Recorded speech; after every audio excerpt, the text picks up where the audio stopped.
বিরাট কোহলিকে আইপিএলের পোস্টার বয় বলা হয়। চলুন দেখা যাক বিরাট কোহলির আইপিএল ক্যারিয়ারটা ঠিক কী রকম। তার আগে আপনাদের সবাইকে অষ্টধাতুর আরও একটি নতুন ভিডিওতে স্বাগতম। কোহলির আন্তর্জাতিক ক্রিকেটে সাফল্যের যে দারুণ দৃষ্টিনন্দন রেকর্ড রয়েছে, তেমনি আইপিএল বা ইন্ডিয়ান প্রিমিয়ার লিগেও দারুণ দৃষ্টিনন্দন রেকর্ড রয়েছে। আইপিএলে বিরাট কোহলি 2008 সালে আরসিবির হয়ে প্রথম মাঠে নামান। এখন পর্যন্ত আরসিবির সাথেই কোহলি রয়েছেন।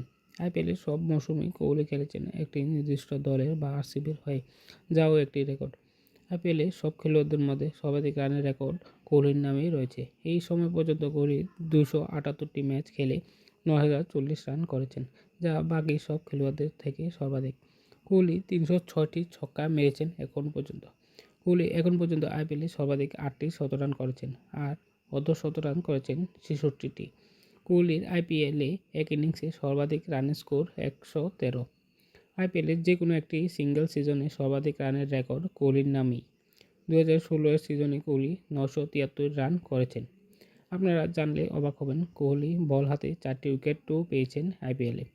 আইপিএলের সর্বাধিক ক্যাচ ধরার রেকর্ডটিও কোহলির নামেই। তিনি এখন পর্যন্ত 130টি ক্যাচ আইপিএলে ধরেছেন। বিরাট কোহলি এখন পর্যন্ত 20 বার ম্যাচের সেরা বা ম্যান অব দ্য ম্যাচ হয়েছেন, যা চতুর্থ সর্বোচ্চ। আরসিবি 2025 সালে তাদের প্রথম আইপিএল ট্রফি জেতে। এত বছর আরসিবির কোনো ট্রফি ছিল না। এক বিরাট কোহলির জনপ্রিয়তার জন্যই আরসিবির জনপ্রিয়তা ফ্যান ফলোয়িংয়ে কখনো ভাটা পড়েনি।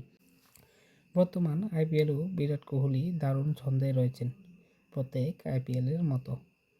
আইপিএলের যে বর্তমান জনপ্রিয়তা, তা বৃদ্ধির ক্ষেত্রে বিরাট কোহলিদের মতো আধুনিক ক্রিকেটের লেজেন্ডদের অবদান কোনো ক্ষেত্রে কম নয়। তো আজকের মতো এখানেই শেষ করলাম। আপনাদের সবাইকে এত সময় ধরে অষ্টধাতুর সাথে থাকার জন্য ধন্যবাদ। নমস্কার।